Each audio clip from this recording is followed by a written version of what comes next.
તમે મંડપ વાળા ને? હા તો અહીંયા મંડપ નાખવાનો છે અને ડેકોરેશન સારું કરજો. હા બપ્પા તમને કીધું તો ખરા, તમારે કઈ વસ્તુ લેવા જવાની થતી જ નથી. આજુબાજુમાં નાના છોકરા હોય ને એને મેકલી દેવાના, તમે ખાલી મહેમાન ને હાસવો. નાનકા તારે થઈ જા, ભાઈબંધોને કાર્ડ દેવાના હોય ને એ બધાને દઈ જા, પછી ટાઈમ નહીં મળે.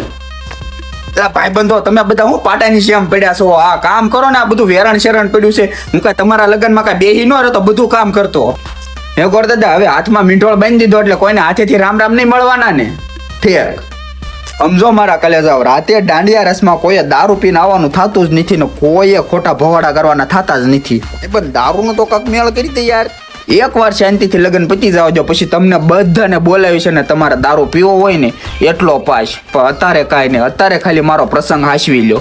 હાલો, ક્યાં છો તમે? બસ સ્ટેન્ડે છો ને? હા તો આજુબાજુમાં કોઈક માણસો હશે ને દુકાન વાળો, એને પૂછો એને કે ભીખાભાઈના ઘરે જવું છે એટલે એ તમને રસ્તો સીંધી દે. હા અને નો જડે ને તો પાછો ફોન કરજો મને. હા.